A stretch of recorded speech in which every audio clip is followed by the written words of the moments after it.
Welcome. Thank you all for being here. We're really happy to see all of you today.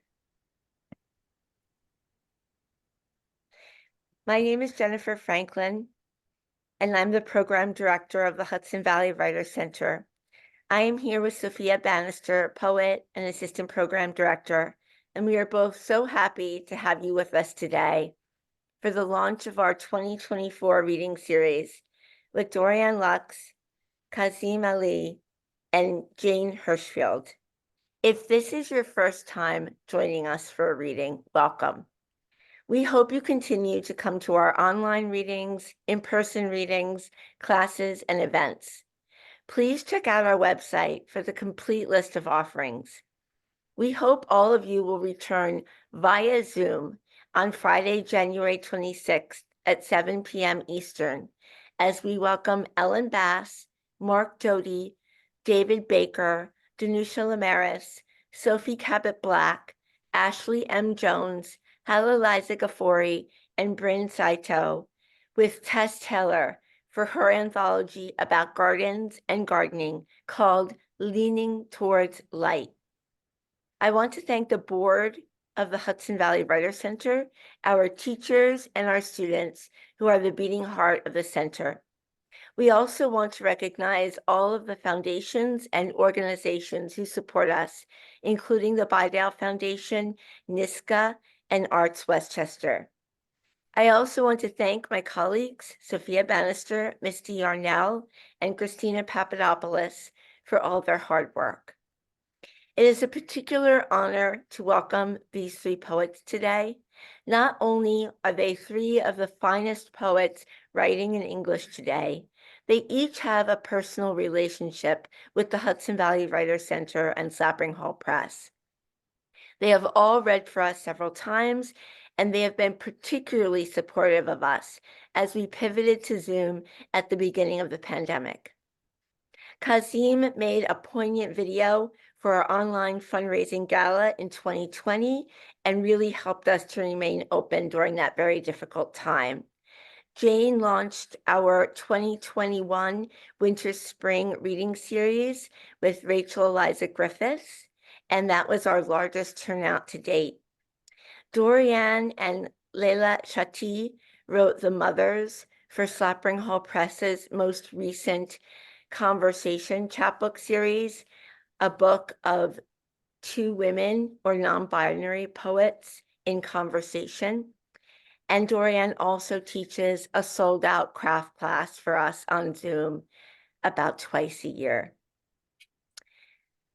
Dorianne Lux's poetry collections include a Pulitzer Prize finalist, Only as the Day is Long, and Patterson Poetry Prize winner, The Book of Men. She is also the author of What We Carry, which was a finalist for the National Book Critics Circle Award. She is a founding faculty member of Pacific University's low residency MFA program. She lives in Richmond, California. Please look out for her book on craft, which is called Finger Exercises for Poets. It's available for pre-order now, and Sophia will put it in the chat. It will be published in July.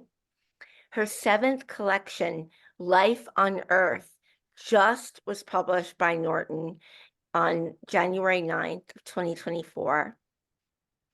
She once again offers poems that move us, include us, and appreciate us fully as the flawed human beings we are.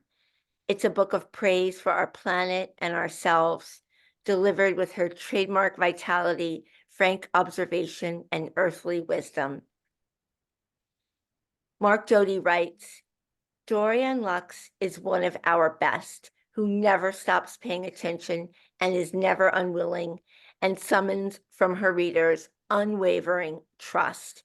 And Kwame Dawes says, a prodigious imagination that somehow manages to sift through the ordinary, quotidian, and squalid realities of our world to produce moments of grace and shimmering beauty and empathetic illumination. She is a national treasure, a poet of immense insight and masterful craft.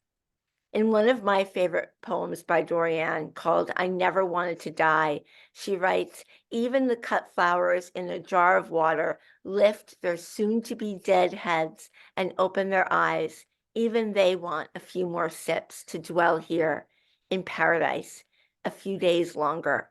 Please, everyone, help me welcome Dorianne.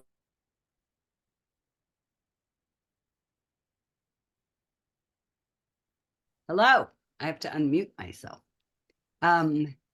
So great to see all, 134 of you. That's a lot of people for a poetry reading in the United States of America. I'm so happy to be here. I love this organization. It does so many great things for poets. And so if there's any way you can help, please do. This is the book I'll be reading from, Life on Earth. And I like to show it real close up because there's that cute little baby on the cover. The book opens with an epigraph by Mary Ruefle, who was my finalist for the Pulitzer. And so I like that we're together again in this book. And she said, I began writing because I had made friends with the dead. They had written to me in their books about life on Earth. And I wanted to write back and say, yes, house, bridge, river, hair, no, maybe, never, forever. So it was as if that quote was tailor-made for me. So the first poem in the book is called In Any Event, and I've been informed that because it's separate from the rest of the book, it's called a proem, which I'm not sure I love that word, but nevertheless, here it is. In any event, if we are fractured like stars, bred to shine in every direction, through any dimension, billions of years since and hence. I shall not lament the human, not yet. There is something more to come. Our hearts a gold mine, not yet plumbed, an uncharted sea. Nothing is gone forever.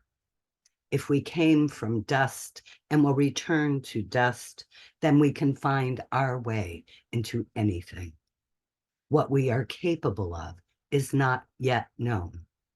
And I praise us now in advance. And the book is for us. The first poem is a poem about my mother. I had written 20 new poems for my new and selected that were about my mother, and I thought, good, I'm done. I can move on. But of course, I couldn't. And so here's yet another poem for my mother, and it's called Spirit Level. And the quote is, when making an axe handle, the pattern is not far off. My mother was either horizontal on the couch or vertical, a plumb line from her spine to the top of her head to the ceiling that spins when she drinks. Alcohol and an air bubble trapped, sealed, and fixed inside her, her face carved from wood, a tear gliding slowly down the curve of her cheek. My mother was once a spirit in this world. Once she breathed for me, above me, beside me, behind me. Now I feel her warm breath on my neck summer nights, peering over my shoulder as I write every poem, whispering, let me in. I let her in. I remember every time she picked me up or set me down, put me to bed or woke me from dreams. And now I see how my whole life has been a dream, one she built for me from the ground up. Her daughter, my mother, the axe, beautiful tool with which she shaped me. A house much like the one she lived in, but smaller, fewer rooms, a tiny, unusable attic, and a cluttered basement. I let her in, like she let me in. She became my carpenter, stonemason, and bricklayer, piling me up, cell by cell, the blade that shaped my legs, my arms, my surveyor, my millwright. She used herself as a template. Her genes tough, her organs elastic, her eyes and nose, forehead and mouth. And when her body, from which my body was made, was slipped into the hot retort, I burned too. She refused the beveled casket, the oiled mahogany box, last drawer for the dead, wanted only the fury of fire, the blue-white flames unmaking her with their licking tongues. House her grandmother built, and her grandmother before her, all of them giving what they had been given, the hardwood floors, staircases, and banisters, their deepest cupboards, their heavy doors flung wide so the breeze I would be could blow through. And I'll read this next one because Jane and I both wrote a poem about the same subject. And it was an article we both read, I think maybe in different places, but it was about an ancient snack stall that was uncovered in Pompeii. And it's called, I think this is how you pronounce it, Jane, the Thermopolium, but maybe it's the Thermopolium or something, but here you go. Even in 79 AD, people loved street food. All the young Romans flocking around the sizzling terracotta pots, the stalls frescoed with chickens and hanging ducks, hot drinks served in ceramic two-handled pateras filled with warm wine and spices. Their sandaled feet glimmered as they milled around, waving hellos, smudging one another's cheeks with kisses, murmuring gossip, complaining about the crazy rise in the price of wheat. Soups and stews, skewered meats, stacks of flatbread, honey cakes, and candy made with figs. They sprawled on the steps or sat near a neighbor's open door, stood under a blur of windows, someone playing a lyre, barefoot children singing the Ode of Horace. Just like New York before the pandemic, before the many retreated and retired to their living rooms to watch the news on a loop, alone with a cat or dog, a furry stay against the nothing, nothing, nothing of loneliness, their dreams, a passport to fear. I used to see the excavated people of Pompeii, frozen in time, caught curled in sleep or kneeling, a couple fucking, though there is one of a possible father propped in what looks like an easy chair, a mother bouncing a child on her lap, as if they decided in their final moments to be happy, to go into the afterlife covered in ash, buried alive by joy. So this is a poem about my brother, Ernie, my older brother, who is in the service, and he didn't die in the service, but rather he died from a hit and run driver who struck him while he was changing a tire in the rain. And I was about 12 years old when he died. Winter, brother. These nights I walk out and look up at Orion, my winter brother, spellbound each time I trace him to wholeness from the star on his right shoulder to the star on his left, down to form his torso, lower down his little skirt. I know his right hand holds a club, but I replace it with two splayed arrows pointing up, and his left a lion's pelt that for me becomes a bow, from hunter to archer, just like that. And why not? Whoever made him up is lost to history's shimmering distance, and I'm here now in my dark backyard, a splash of ghost sibling lilies growing at my feet. I like to think he's my older brother who died far from home on a lonely road, his broken body found in a muddy gutter, swollen with rain. That's how it is down here on the death-packed earth, where nothing is eternal. The body's buried haunch to haunch beneath the indifferent dirt. I remember his handwriting on a postcard, the lines squashed between the address and the card's cut edge. I miss you. I love you. I saw some sights today you wouldn't believe. On the other side, a wall of etched bricks, a statue of Karl Marx's fat head, his beard of gray stone. When he died, I felt alone. Some part of me went cold, some echo following me like a false star. So I lifted my brother into the sky, where I could ride on his belt as he strode over the 7 continents, sharing an eyedropper of water between us. And what was the poem that you mentioned? I never wanted to die. That's right, Jennifer. So this is for you. I never wanted to die. A truer statement never made, ever made. I never wanted to die. It's the best part of the day. Morning lights sliding down rooftops, treetops, the birds pulling themselves up out of whatever stupor darkened their wings, night still in their throats.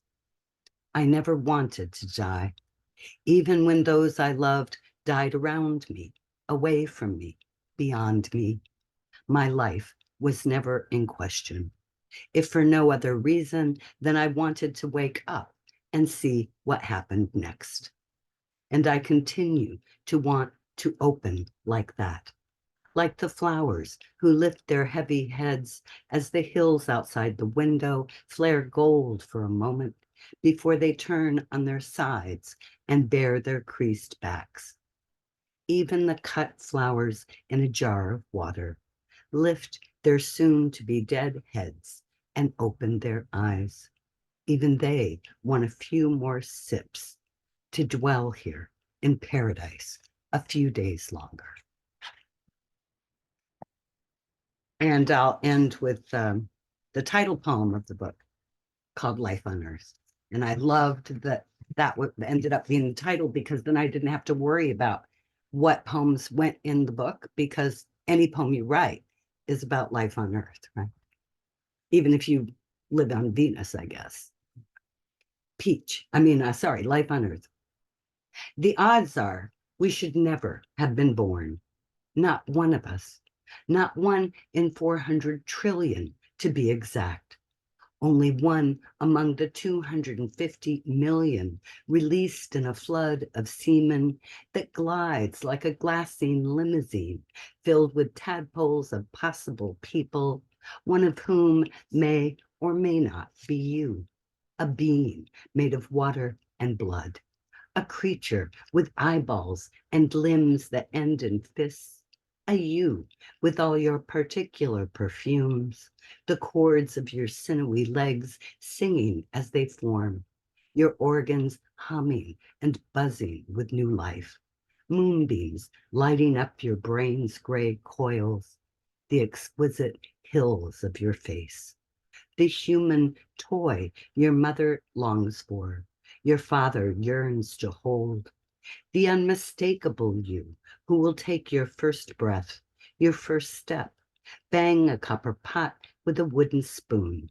trace the lichen growing on a boulder you climb to see the wild expanse of a field, the one whose heart will yield to the yellow forsythia, named after William Forsythe.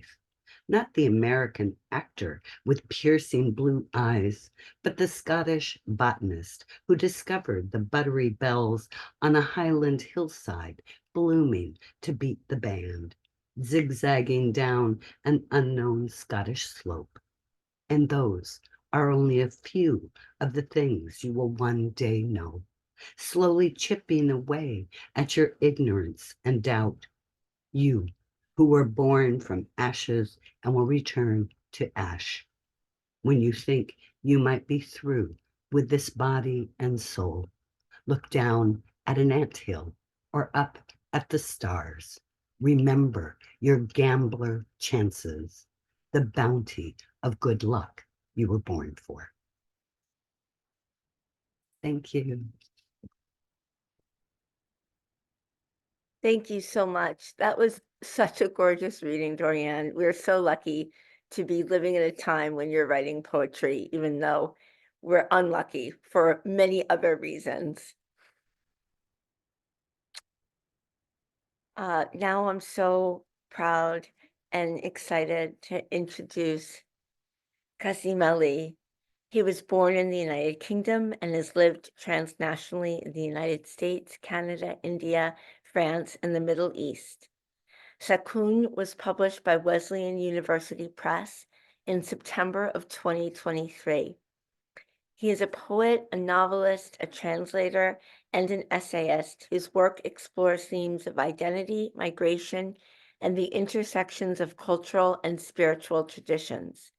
His poetry is known for its lyrical and expressive language, as well as its exploration of themes like love, loss, the search for meaning in a rapidly changing world. Sakun means serenity or calm, and a sakun is also a form of punctuation in Arabic that denotes a pause over a consonant. This book draws a generous selection from his 6 previous full-length collections and includes 35 new poems. It allows us to trace his passions and concerns and take the measure of his art. I can think of nothing more appropriate for our moment than the title poem of this collection. Sakun, the world is wound, around me wound, the blessing that approaches, reproach that world that would, wind, wound. Please, everyone, help me welcome Kazim Ali. Hi, everyone. Thank you for being here. Thank you, Jennifer and the Hudson Valley Writer Center, where I used to go when I lived in Beacon, and before that Rhinebeck, although it's a little bit of a drive from Rhinebeck, but I still used to go down. And one of the very first readings that I did from my first book, The Far Mosque, which I wrote when I was living in the Hudson Valley, happened at the Hudson Valley Writer Center. So it's good to be back with you virtually anyways. I'd like to open with this poem. It's called Yanis Ritsos. It's barely about Yanis Ritsos, the great Greek poet of the 20th century. In fact, when the leadership of the Palestinian Liberation Organization fled Beirut in 1982, when the city was being bombed, they fled by boat to Athens. They arrived in Athens. And Darwish, later, many years later, in Pablo Neruda's house, actually wrote a poem for Yanis Ritsos, because when Ritsos heard that Darwish was arriving on the boat, he went down to the harbor to meet him. So this poem is kind of about their relationship, but it also travels across space and time. And it ends in Texas. It starts in Athens and ends in Texas, as things sometimes do, I suppose. And the epigraph is from Darwish's poem. Athens was welcoming to those who had come from the sea. Yanis, you held him in the glare of the diamonded sea, unteaching him his practical mantra of liberation, maybe seeing in him a son to take care of you in your loneliness. Loneliness varnished by your detention in the house made of flower stems that thrust through the rocks in the prison yard, its roof made of unscannable lines of rain.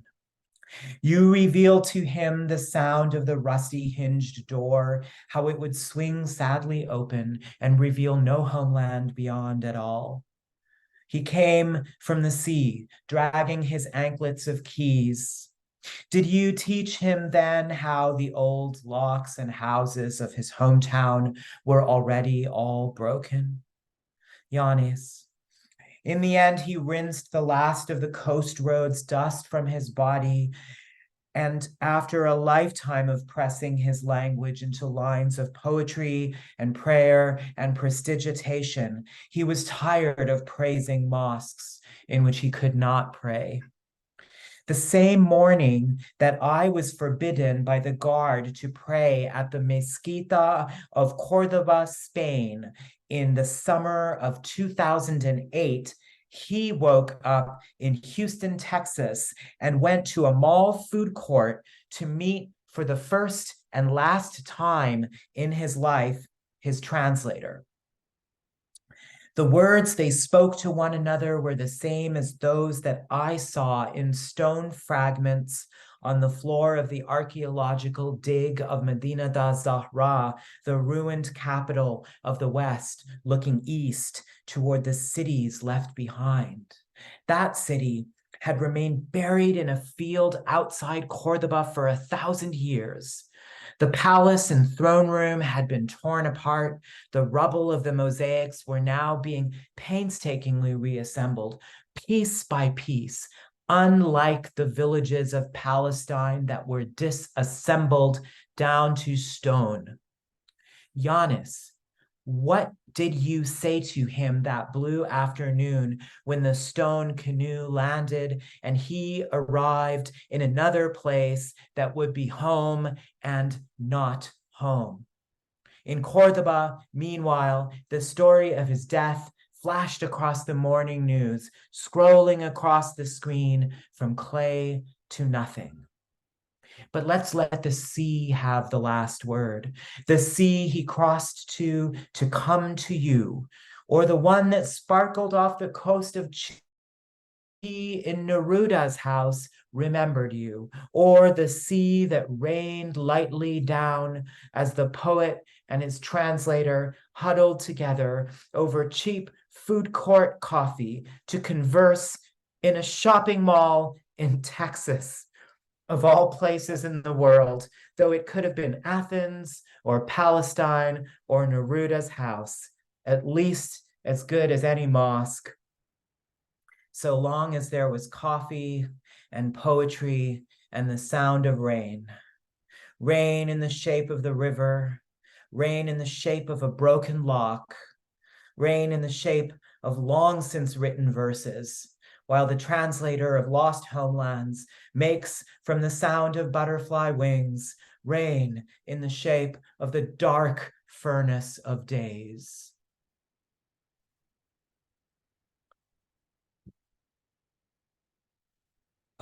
So yeah, it's like I'm thinking a lot about poetry in the time of war, of genocide, of great violence, grand violence. And I don't know. I'm sorry to be a pessimist. People say, what is the value of poetry in a time of war? And others say it's necessary in order to be human. But we have not managed it. So I don't know what to tell you. This poem is called The Dressmaker of Galilee. And it does take place in Galilee. The main character in it is a Druze person. And I wrote it a long time before all of this is happening in Gaza or any other place. But it does remind me, because there are a lot of LGBTQ people who are standing up and saying that, the Hamas is like a homophobic organization and that gay people should not be defending Palestinian lives. But there are gay people in Gaza. There are trans people in Gaza. There are drag queens in Gaza. I mean, all of those things exist. I'm sorry to tell you. So at any rate, this character, the dressmaker of Galilee, maybe is my way of talking about all of that. The dressmaker of Galilee. He wears himself down, wild and uncertain, and laps the frayed thread end with his clumsy tongue. He wants to know as well what the body and its coverings could teach him about the genders of flesh. The Druze have a secret book. Some of them know what's in it, and some of them don't, but no one minds.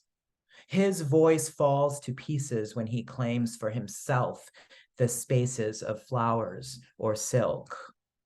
At the worried seam of the border between what is taught and what is felt, some Druze know we are all about to switch genders. With eyes the same silver as his tailor's needle, in the globe of barbarous heat, he stakes his claim, stitch by stitch. He never learned how to behave. He only knows he must sew one piece to another and spike heaven sense. So this is my cat, by the way.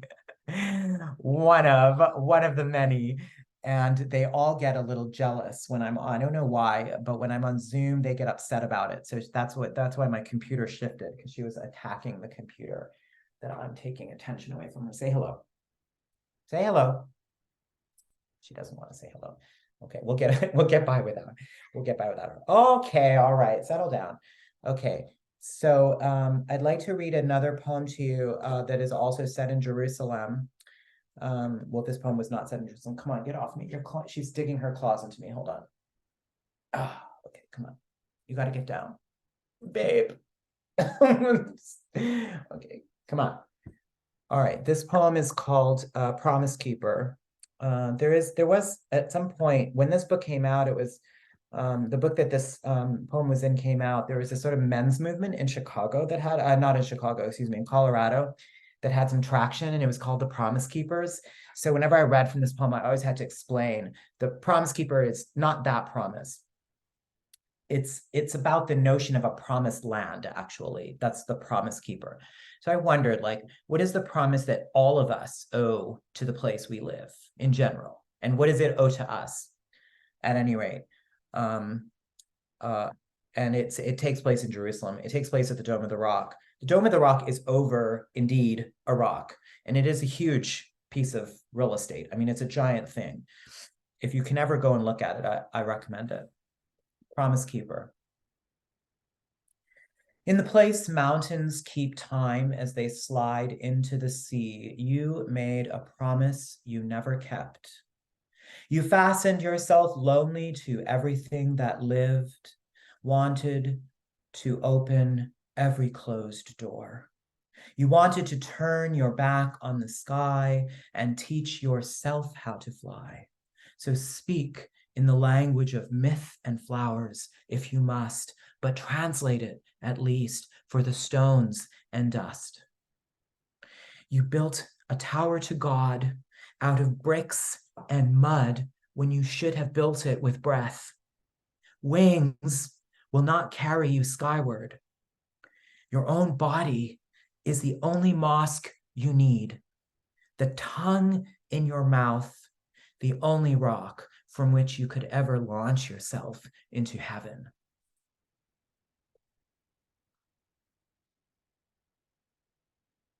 I'd like to read you, thank you. I see the little, the clapping, the silent clapping.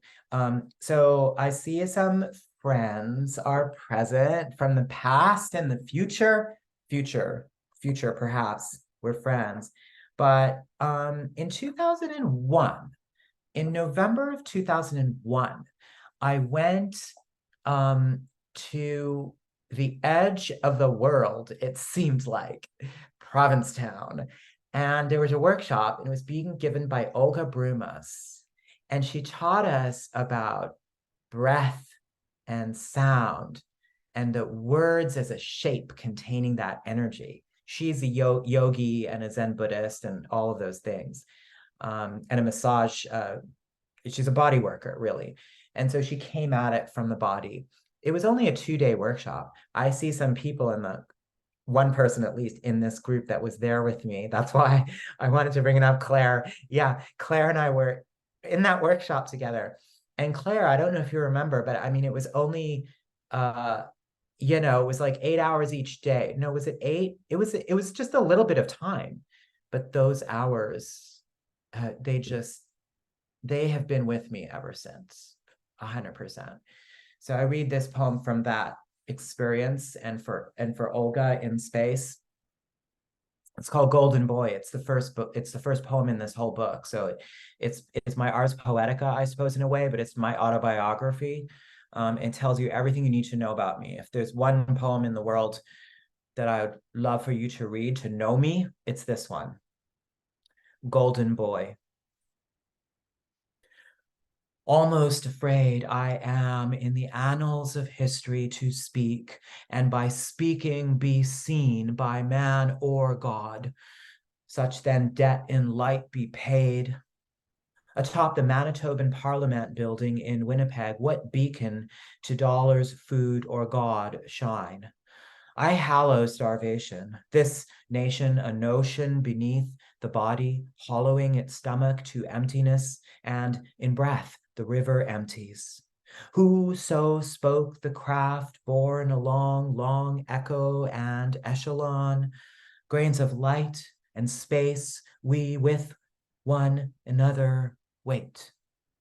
The soul, not the spirit, breathe through, spirited, went or wend, why true we've woven a dozen attempts, these tents pitched on the depth be made by pen may perch atop the temple pool, proven now, prove these riches of wheat and cherries and prunes, what washes over woven ocean, frayed I am, most, sir, desired, sired in wind, seared and warned, once in wild Umiak, sworn, we parley to mend, be conned, be bent, come now, called to document your meant intent, your indented mind, and hollow star your weight in eons there, in prayer, money, more, you owe, and more over time, God spends the spent river, melt into summer, sound out the window, sound out the spender. Where does the river road end? In what language can prayer or commerce be offered? Ender of senses, pensive, atop plural spires, be spoken or mended, broken and meant for splendor, my mentor. That's the Golden Boy. Yeah, he calls me. Where to go from there? It's so hard to tell. I'm looking at you and I'm looking at your faces, and I try to pull off of it. I try to vibe on the planet. So hey, I want to read you a poem about Icarus. My book Skyward actually had a whole ton of poems about Icarus all throughout the whole thing, and I couldn't have him die, of course, drown beneath the surface of the ocean. So I wrote this poem. It's called Confession. I'm drifting now, cold and stolen, the sun-bound one, giving lie to the myth I fell. That was only a story spun to warn back heathen suns who burned too brightly. I saw the feathers flutter down like pages from the old man's book. Dead scared of heights, I am the wrong boy for this job of proving gravity's limit. Wings are small things invented by men who could not but cut the cobalt sky from the sapphire sea, but I want to weave blue and blue together. So when the feathery pages sink damp beneath the waves, the ink streams clear to nothing, and the story goes, I drowned. But dear God, Father of light, I must excuse myself from your formula because nothing adds up to me, an equation desperate to be solved. I abandoned both wings and sun for the blue direction, and I swear by the flowers in my mouth, I will find some place on this earth that knows me.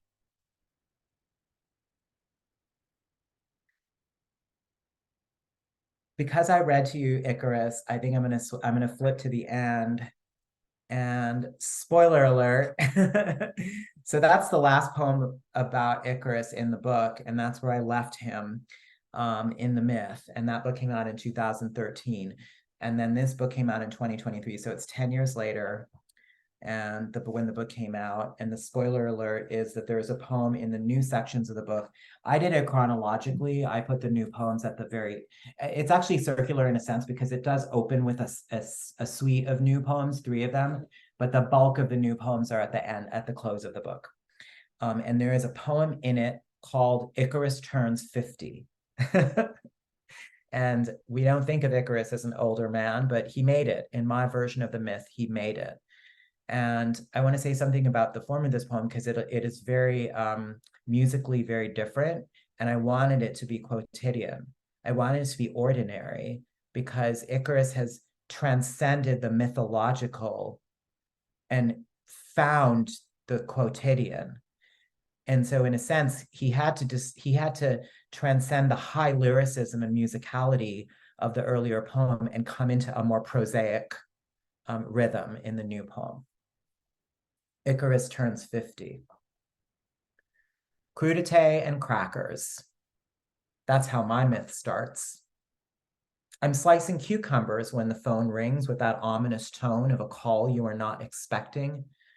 It's happened, I think. He's gone, and I wasn't there. But then comes his voice, alive and unbothered, same as it was, maybe a tiny bit more gravelly. Beta, he asks.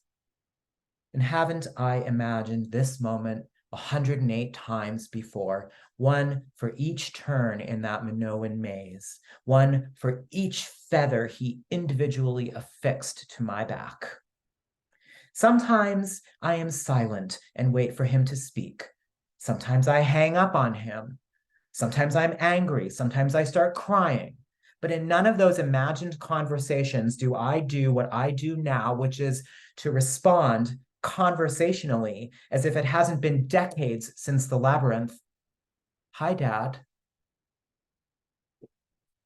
Oh, it has been a lifetime since I entered the blue deep, since choking to the surface, treading water. Cat number 2. Come here, buddy. Oh, come here. Okay. Oh, a lifetime since I entered the blue deep, since choking to the surface, treading water, and scanning the thudding horizon for whatever rescue by bird or boat I thought would come, but did not come. Perhaps it is not surprising that I grew up ordinary, the son of a great genius, a once rash, once lad who dared everything to feel fire, to be exceptional, to reach the sun, to see what fish might flicker below the dark surface.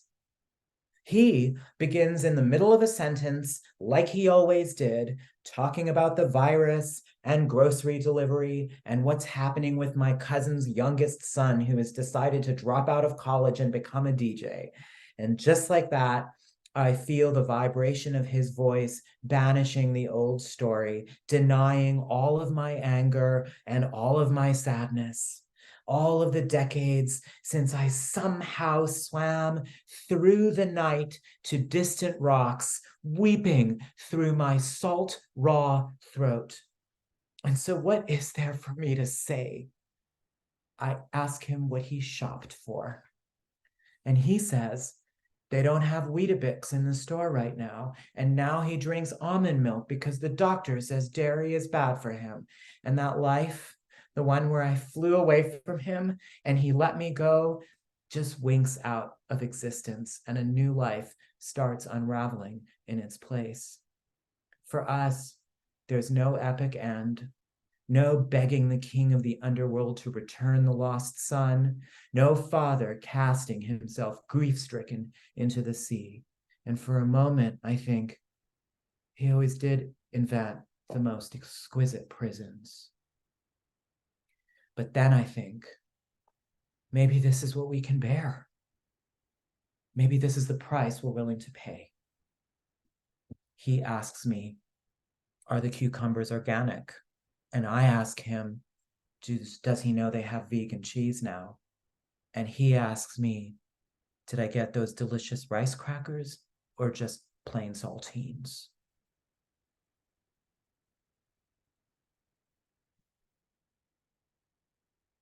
Thank you, everybody. Thank you so much. What an amazing reading. I love that you said in your version of the myth, he survives. And we love that poem and we love your work. Please, everyone, don't forget to buy the books from these authors who have given us their time today.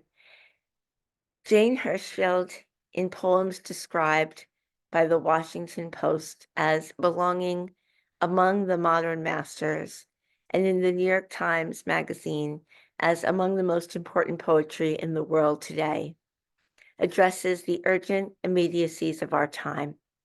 The long-awaited New and Selected, The Asking, was just published in September and includes poems ranging from the political, ecological, and scientific to the metaphysical, personal, and passionate. She praises the radiance of particularity and reckons the consequence of the daily. These books have awarded her many honors and nominations, including being longlisted for the 2015 National Book Award, being a finalist for the 2001 National Book Critics Circle Award. Her 2 collections of essays, which Sophia will put for you in the chat, are already classics in their field, as are her 4 books collecting and co-translating the work of world poets from the past. Her other honors include fellowships from the Guggenheim and Rockefeller Foundations, the National Endowment for the Arts, and the Academy of American Poets, Columbia University's Translation Center Award, the Poetry Center Book Award, the California Book Award, and the Donald Hall Jane Kenyon Prize. In 2004, she was awarded the 70th Academy Fellowship for Distinguished Poetic Achievement by the Academy of American Poets. And in 2012 to 2017, she was a Chancellor of the Academy. In 2019, she was elected into the American Academy of Arts and Sciences. Her poem, Let Them Not Say, was Poem a Day on poets.org on the day of Trump's inauguration. And as Jane writes, this poem was written well before today's presidential inauguration and without this event in mind, but it seems a day worth remembering the fate of our shared planet and all its beings, human and beyond. This poem has probably been the most discussed poem in each of my MFA classes I have taught since it was published. May it be a talisman to us all and inspire us to encourage everyone to vote in November. Let them not say they did nothing. We did not enough. Let them say, as they must say something, a kerosene beauty, it burned. Let them say we warmed ourselves by it, read by its light, praised, and it burned. Please, everyone, help me welcome Jane Hirshfield. Thank you profoundly, Jennifer, Hudson Valley Writers Center, and my absolutely spectacular co-readers. I have watched both Kazim's work and Dorianne's work from the beginning, and they just go from strength to strength and stun me. So I, like Kazim, have a new and selected poems that came out in the last year, and it's hard to figure out how to open the book. Kazim opened with a poem, Run, and I decided to open mine with a quiet poem, the way when you walk into a house, you just turn maybe an ordinary doorknob on your way in.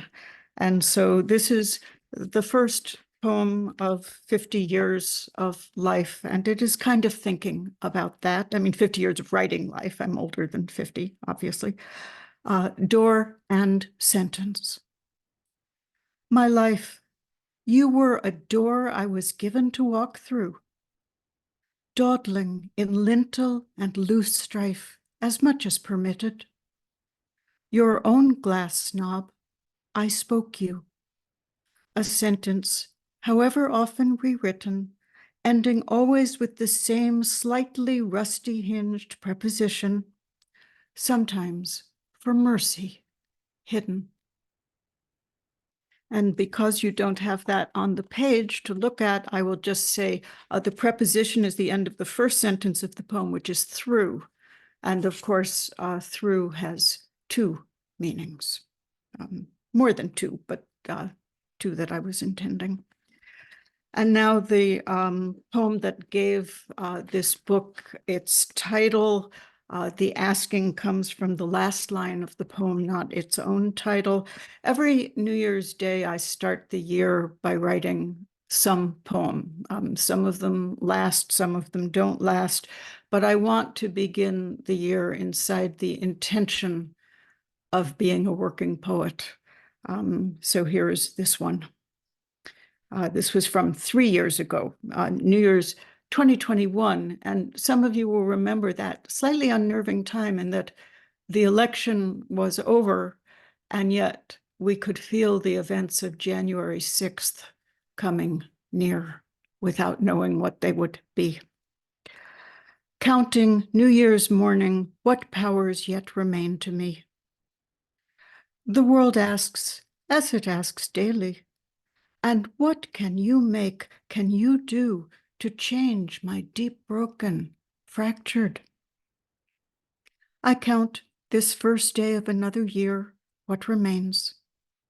I have a mountain, a kitchen, 2 hands, can admire with 2 eyes the mountain, actual, recalcitrant, shuffling its pebbles, sheltering foxes and beetles.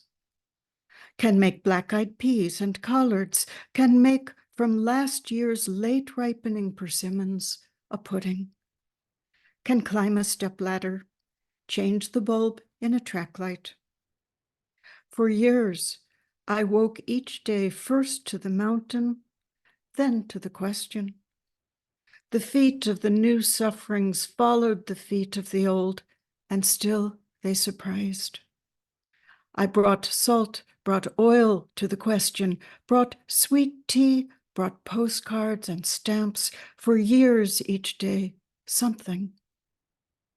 Stone did not become apple. War did not become peace. Yet joy still stays joy, sequins stay sequins, words still bespangle, bewilder. Today I woke without answer.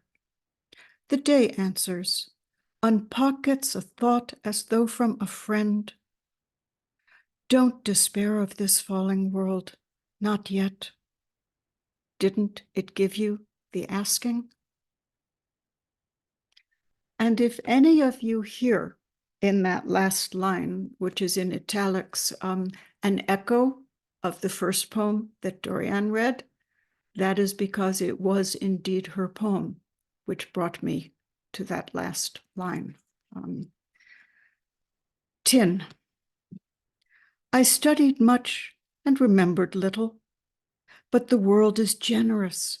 It keeps offering figs and cheeses. Never mind that soon I'll have to give it all back.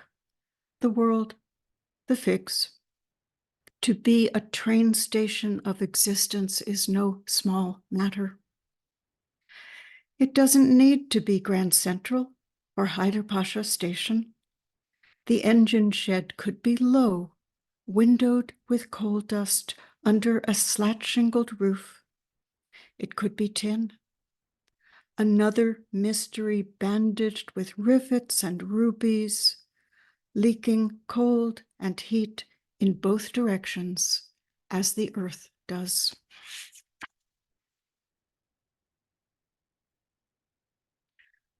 So, not having consulted with Dorianne or Kazim about what we would read, I also decided to read a poem I almost never do, about my own mother who died at age 98, the first summer of the pandemic, not of COVID, just of being 98.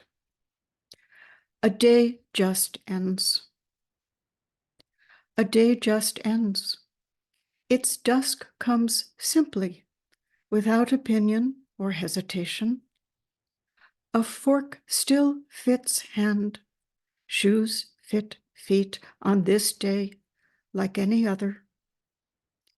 She closed her eyes, opened her mouth to receive the end of her life, its last tasting. Don't think I've ever said that one aloud before. So now,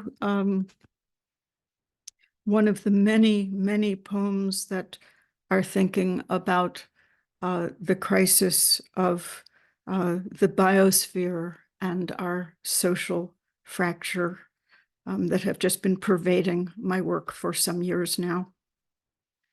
Manifest. And I mean that both in the sense of what is visible to us and also what is being carried in a cargo ship. Manifest. Hawks, rivers, cities, ochre, us. A species whose right hand sketches its left hand, but can't draw itself. Whales, geosynchronous satellites, a truck hauling folded tarps under a tarp. Wars, hunger, jail cells, praises, pratfalls, puns, gold circuits on phone card connectors, all cargo, manifest, circling the sun together each 365 days, plus a few remnant hours. A story here ribboned with lightning, there dimmed by clouds, on a nitrogen, oxygen, carbon dioxide, and dust-cushioned bundle, whose glaciers depart, insects quiet, seas rise. To that which is coming, I say, here, take what is yours, but forget, if you can, what is coming. Find not worth pocketing, let fall unnoticed as weed seed, one small handful of moments and gestures. Moments mouse-colored, minor, gestures disturbing no one, slipped between the ones that were counted, the ones in which everything happened. A petroglyph's single fingerprint, a spider awake in an undusted corner. Let stay, if you can, what is coming, one or two musical notes, hummed in a half hour that couldn't be herded or mined, made to save daylight or spend it. Leave one unfraudulent hope, one affection like curtains blown open in wind, whose minutes, seconds, fragrance, choices won't sadden the heart to recall.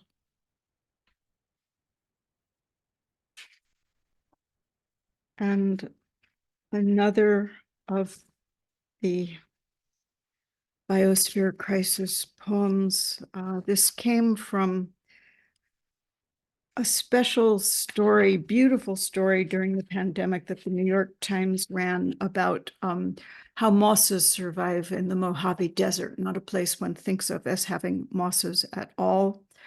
The epigraph from the story: in the Mojave Desert, a translucent crystal offers bryophytes much needed respite from the heat of the sun. For hypolithic mosses, it seems, 4% of daylight is right. They live, the headline says, by sheltering under a parasol of translucent quartz. The crystal scatters the light's ultraviolet, dilutes its heat, traps the night's condensed moisture to moss-sized rain. I think of these mosses and consider, perhaps we too are mosses evolving to the perch of our self-made Mojaves, unable to bear the full brightness, the full seeing, to recognize fully the Amazon burning, the Arctic burning, the monarch's smoke-colored missing migration. An experiment not meant to last. And yet we found shelter within it. We pondered our lives and the lives of others, thirsted, slept. To the implausible green of existence, for better, for worse, we offered our 4% portion of praises. For better, for worse, our 4% portion of comprehension.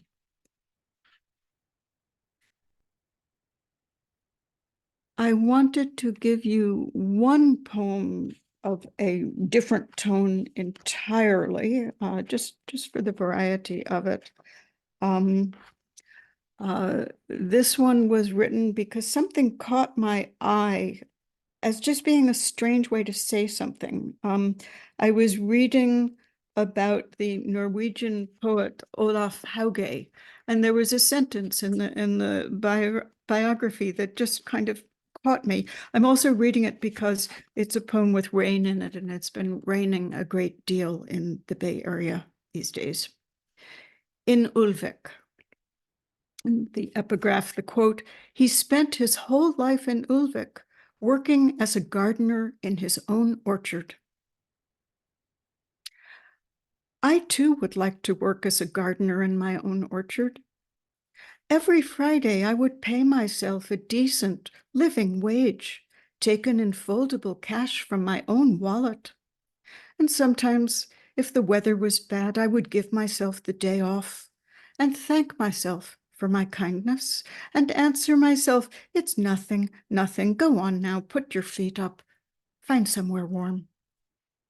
And then I would go back into my house and think of my kindness and wonder if my gardener was warm now also, and if I was right to let myself go away from my own orchard's tending, even so briefly. And each of us might be thinking too of the apples, cold and wet and hanging in outside wind and fattening on their own trees without us.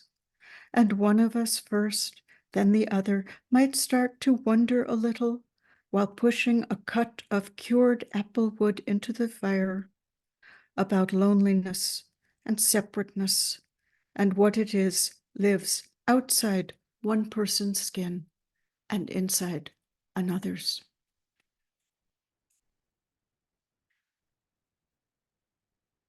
I wanted also to read some poems that speak, even though written earlier, directly into the current state of things in the world, which is shocking. And one of the things which is shocking, of course, is how tragedy just repeats and repeats and repeats and doesn't seem to stop. So this poem, which was written with the Syrian civil war in mind, is just as applicable to the current events at the border of Ukraine and Russia, Gaza and Israel. My sympathy is always for the powerless. Words. Words are loyal. Whatever they name, they take the side of. As the word courage will afterward grip just as well the frightened girl soldier who stands on one side of barbed wire, the frightened boy soldier who stands on the other. Death's clay. They look at each other with wide open eyes. And words that love peace, love gossip, refuse to condemn them.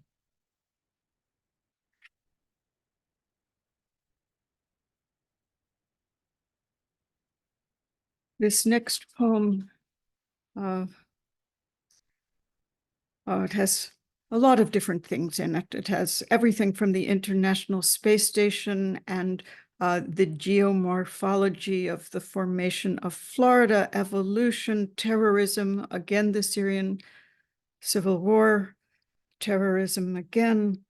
And it ends with something. I wrote this poem in 2016 when the crisis of refugees in the Mediterranean had been going on for many years.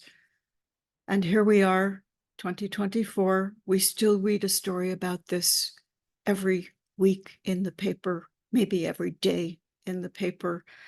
And then, you know, Kazim's poem about Ritsos going down to the shore to welcome a fleeing poet shows how much longer, even than this current version of it, it has been going on. Day beginning with seeing the International Space Station and a full moon over the Gulf of Mexico and all its invisible fishes. None of this had to happen. Not Florida, not the ibis's beak, not water, not the horseshoe crab's empty body, and not the living starfish. Evolution might have turned left at the corner and gone down another street entirely. The asteroid might have missed. The seams of limestone need not have been susceptible to sand and mangroves. The radio might have found a different music. The hips of one man and the hips of another might have stood beside each other on a bus in Aleppo and recognized themselves as long-lost brothers. The key could have broken off in the lock and the nail can refused its lid. I might have been the fish the brown pelican swallowed. You might have been the way the moon kept not setting long after we thought it would, long after the sun was catching inside the low wave curls coming in at a certain angle.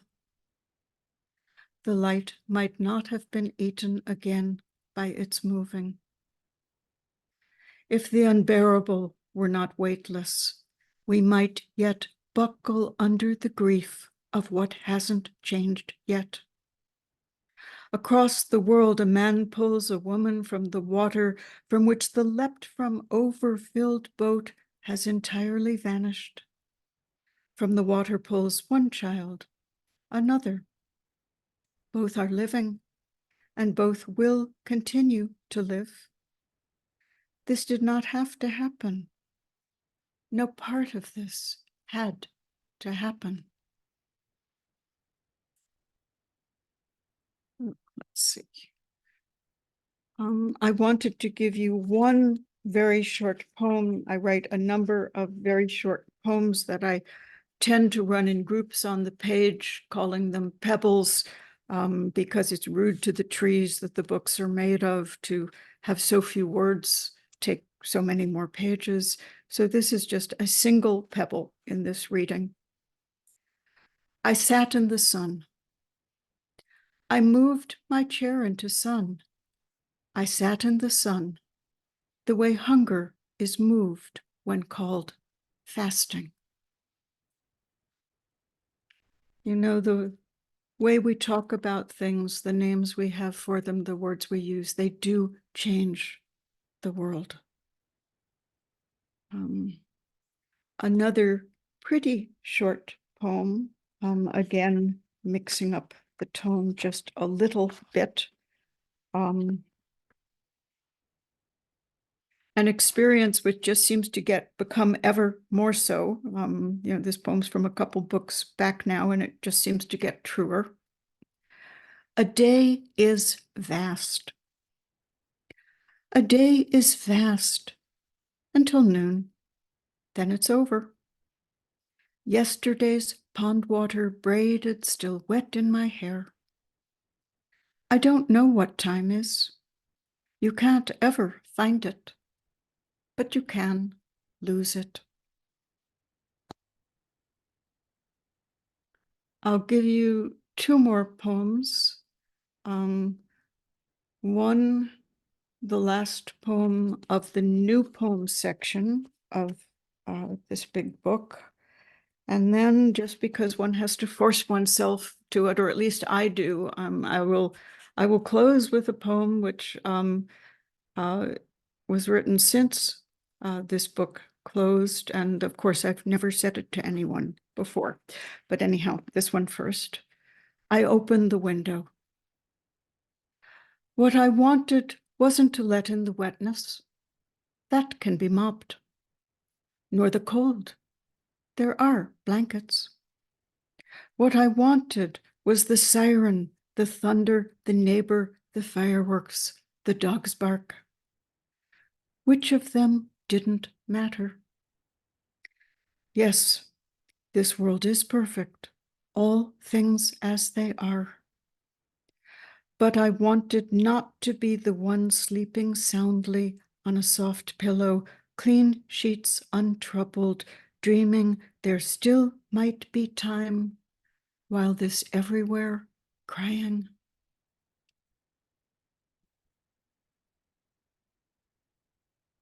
And the last poem, which I hope I can read through the scribbles on the page a little. Today, my hope is vertical. Today, my hope is vertical. Tomorrow, it will be horizontal. The next day, cloudy. My hope is like a Greek myth, exchanging skin for bark, bark for scales, scales for the hollow bones of a bird. In this way, my hope attempts to escape its fate. In myth, hope surely knows escape is useless.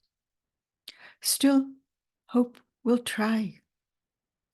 I, who will someday leave behind this three-dimensioned puzzle, pity my hope. Poorling, I say to my hope, even I cannot spare you. Even I cannot make you mortal. Winged, rooted, finned, roofed or roofless, of all my shapes, only you, hope, know nothing of irony. Only you cannot be cynical or cloak yourself in the objectivity of grammar.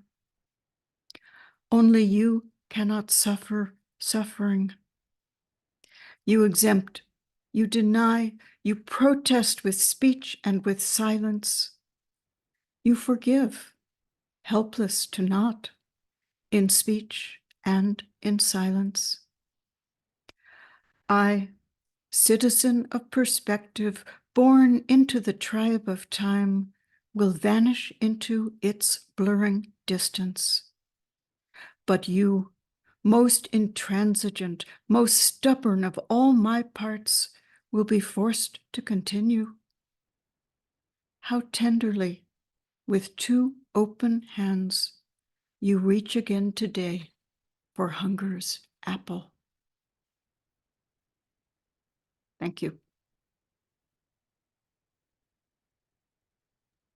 Thank you so much, Jane. That was so moving. Thank you all for reading today. Thank you to the audience for being here.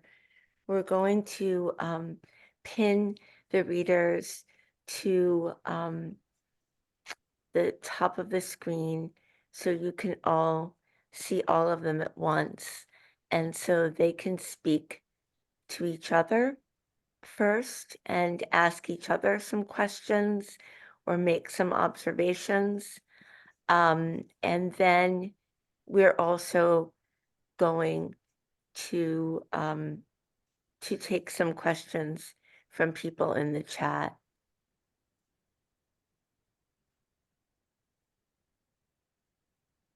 Great. I'm going to ask everyone to unmute, the three readers to unmute. Hi there. I'm unmuted. Are we supposed to be pinned? Kazim's way down on my page. With his Oh, I don't even know what pinned is. It should be that the three of you, if you're in speaker view, should just see the three of you on your main screen. Sophia, do you see, is it looking right for you? Yes, the three poets are pinned right now. Okay. But what Jennifer said is correct. If you go to the view button, which should be on the top right hand side of the Zoom screen, and you select speaker view, that might, okay, you're nodding, good. Well, no, then I just get the speaker. Anyhow, I don't want to bother this with tech. Let's just carry on. Okay, well, hopefully you can hear each other well. Yeah. And maybe just to start off, maybe the three of you might want to comment about the way some of your poems really spoke to each other, specifically, or where Jane was mentioning Dorianne's poem, or just thematically.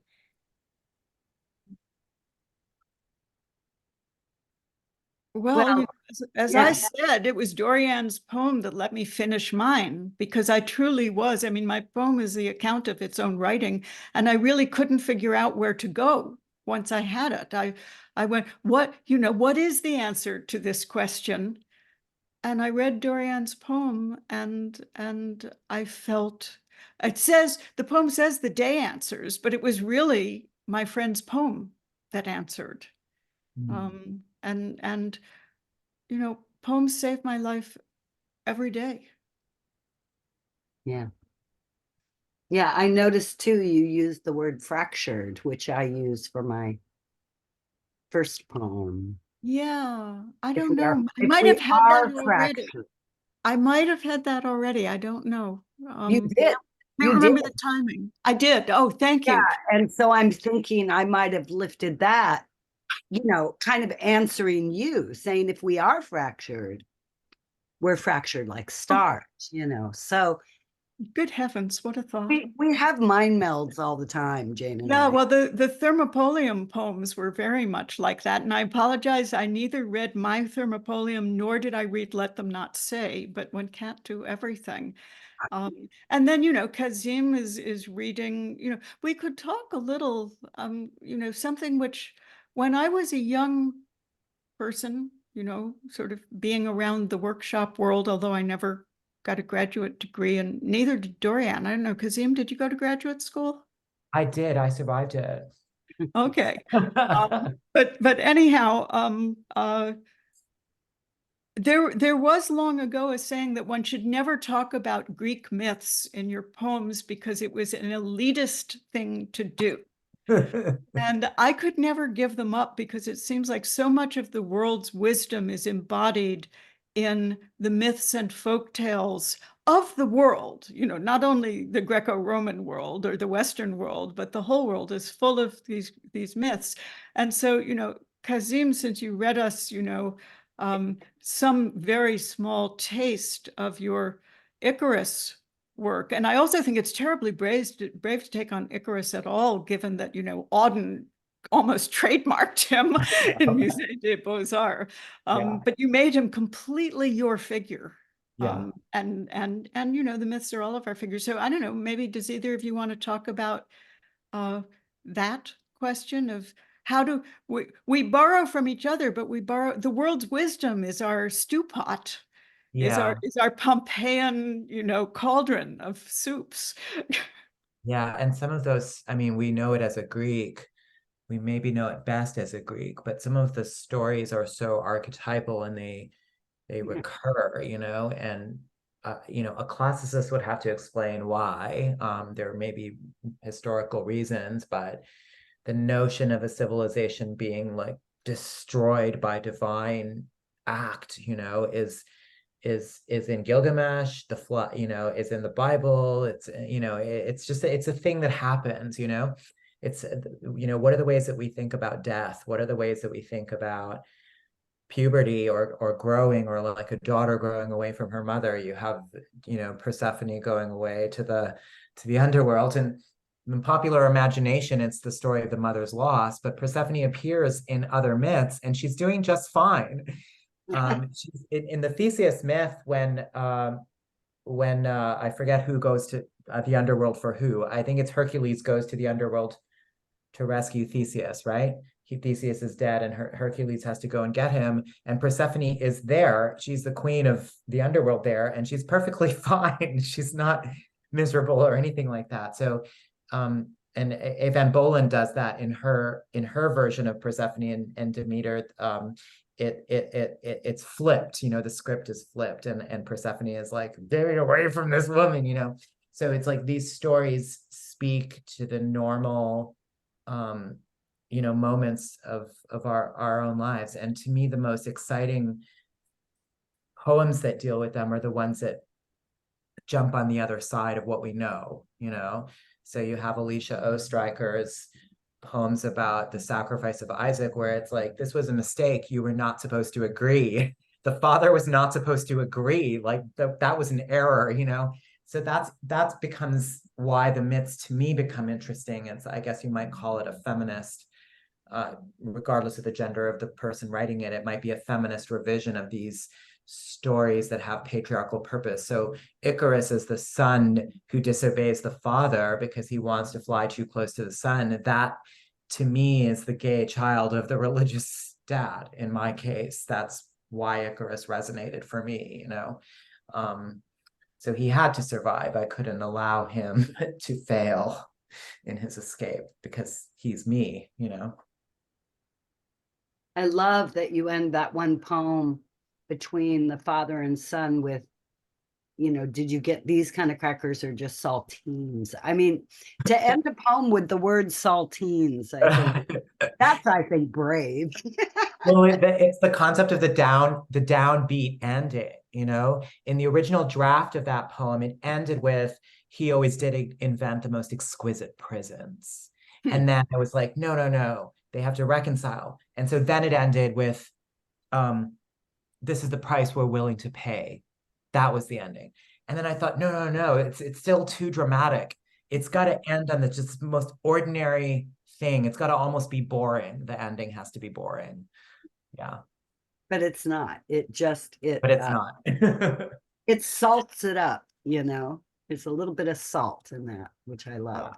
I have to recommend, there's a very, very late Raymond Carver poem called Saltines, which I love. And for some reason, when I was writing about it, and I think it might be the last poem in 10 Windows, so we both have ended things with saltines. Something about it baffled me, and because she was still alive and I wrote Tess Gallagher and asked her, tell me more about saltines. And she did. She said, oh, this was the food. If you had no money at all, you had some saltines in your cupboard to beef up your soup, and not be hungry, because there were always saltines. So a new archetype is born. Yeah. I have a line in one of my poems about my mother, her cheese, her saltines, her tea, and exactly, it's the cracker of the poor.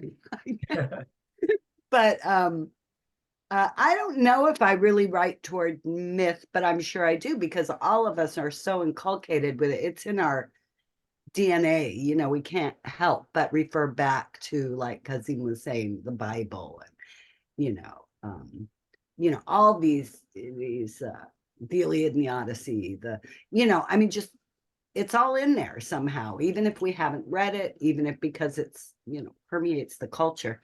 But I think more what I do is I work with making people mythic, like making the mother the mythic figure, once again reintroducing her as a mythic figure, rather than, it's always the men, who are the mythic figures, and the duo, the two guys that go out and save the world together, and they've got a buddy relationship, and it's all about the guys. And so I want to see my mom be an epic figure, and be made the myth that she deserves to be, warts and all, you know. I mean, I guess mythic people always have a, you know, like Achilles has his tendon, and, you know, and so I'm sure I'm reworking whatever myths, you know, come to me, but I don't do it consciously. And I don't read a lot of, you know, I've never read the whole Bible, but I know about Job, you know, and I can write a story in which, or a poem in which Job reasserts himself in some ordinary person.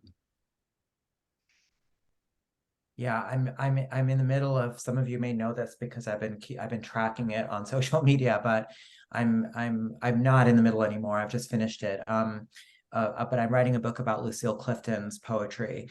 And so she, of course, really dealt into myth, not only the biblical she's most famous for, because she did a whole sequence in her second book.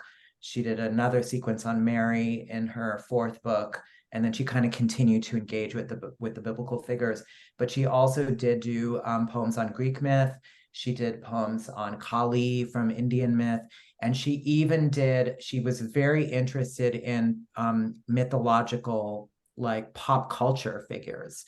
So she has several poems about Superman, for example, and a poem about the Phantom. You know, she wrote about different comic book figures and stuff like that. So I think it becomes a lens. It's a very interesting way of, and I liked what you said, Dorianne, about making.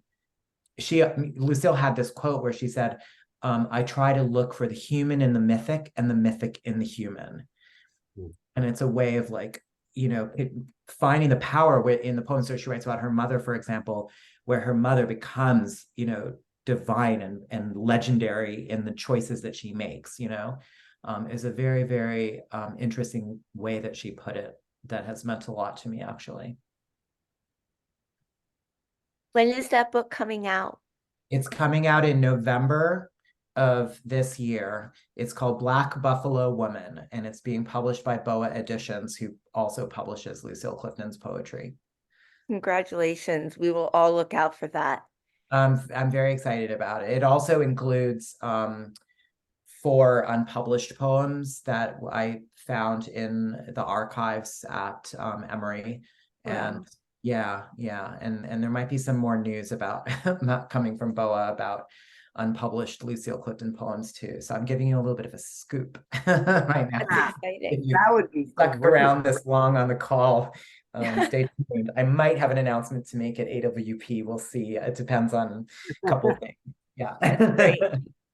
So I know it's getting late. We usually like to ask the last 2 questions. We usually like to ask about emerging poets, advice for emerging poets who are working on their first collections. And these are oftentimes retired people who've always wanted to publish a book of poetry and are now doing that, have gotten a lot of poems published and working on their first collection. So any advice you might have for those people would be greatly appreciated.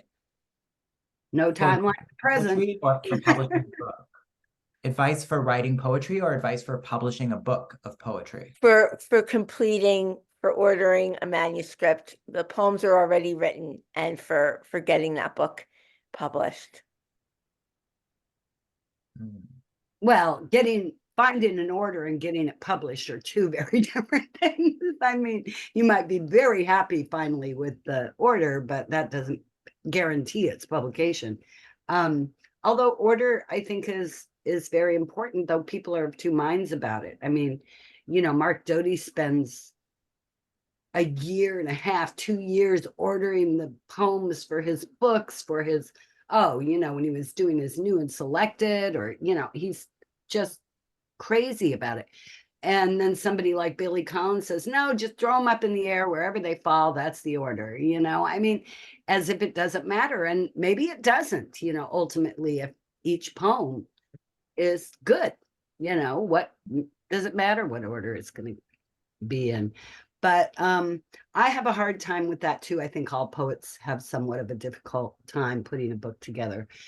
But you know, my advice, I don't know that it would be any different for someone who is older, except what I said, there's no time like the present. And I didn't start publishing until, you know, back in the day. I mean, I was 38 or something, you know, I was already too old to be an emerging poet, you know.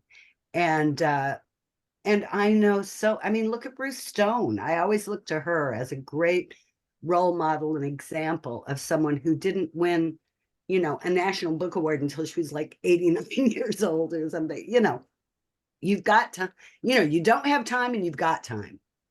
And so just think of it as both. You know, you want to make it the best book you can be, send it to as many places as you think might be welcoming to your kind of poetry. And I would research, I would look for presses that have work that's either similar to you or, you know, explores some of your themes, or, you know, that seems like it would be a welcoming editor or press. And BOA is a great press. That was the first press I ever published on, you know, and they were very welcoming and have just done so well for themselves. And Lucille and Li Young Lee were two of their first publications. So that's pretty cool. So send a BOA. I think that's really great advice that you gave. To me, in order, if you're deliberately writing a sequence and you really intend this book to be read beginning to end in some way, then I think it's, you know, the order has probably already presented itself as you're writing the poems. If you're writing poems that are kind of separate and you're trying to put together like more of a collection, I think that's the difference between what Mark Doty is talking about, where you have a book like Atlantis, which is fully intentional, you know, in terms of how it reads, versus something that's more of like a collection or a not quite miscellany, I would say. But one thing to think about is to look at the books that you love and see how they're built. One thing that Mark Doty said to me when I was in my second semester of graduate school was, we talked about the old LP, the old vinyl records, where you would have the songs that you wouldn't have like all the ballads on one side and all the, you know, the kind of dance numbers on the other side.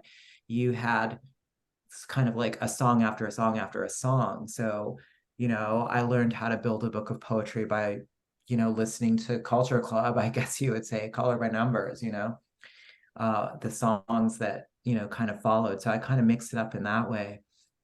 Versus a book like, you know, what example, A Wild Iris or something like that by Louise Glück, where it is in the order it's in, it tells the whole story beginning to end. So I don't think you need to feel too much pressure around that necessarily. I think that the center of gravity, it kind of calls itself to, and it depends on how a person reads a book. I mean, I'll tell you how I read a book. Sorry about it. I do not read a book beginning to end. So I know that you have spent a million, you know, countless hours worrying about the order, but on my end of things, I'm not honoring that necessarily, you know, sorry. So there's that.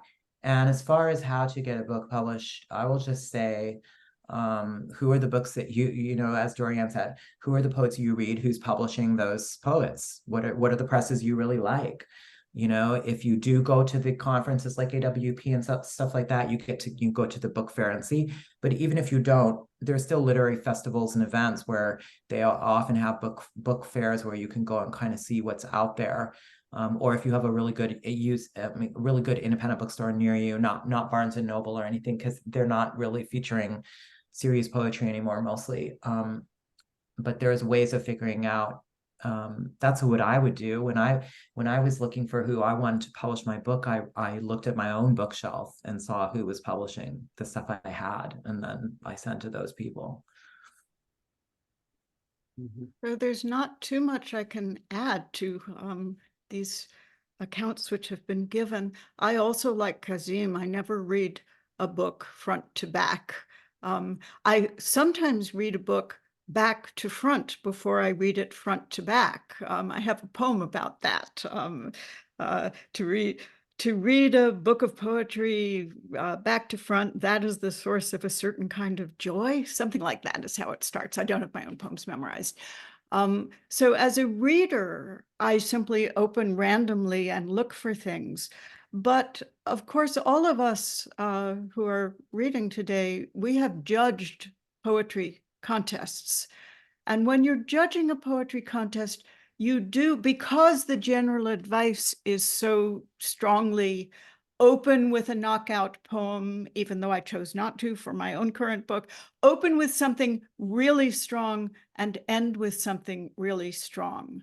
And as somebody who is screening to look for what do I love, what will catch my eye, that is what I do. I do look at the first poem. I do look at the last poem.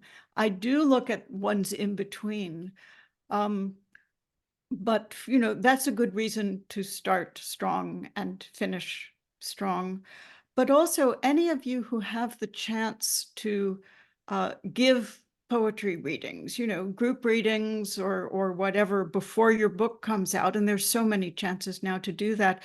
I know that a lot of times the basic arc of my book has been worked out because I've seen which poems I like to open a reading with and which poems I like to close a reading with. So that helps me. Some of my books have ordered themselves rather simply and quickly, and some of them have been so hard to put in order that I have literally run out of the room nauseous because I thought it was impossible. I do structure the books thinking about the person who might read it poem after poem after poem. And, you know, you saw me doing that even in the reading that I gave today, where I said, okay, we're going to change tones now. I'm going to give you a little variety. You know, maybe I hope, although I couldn't hear you, you laughed or at least smiled. I couldn't see you either, too many faces on the screen.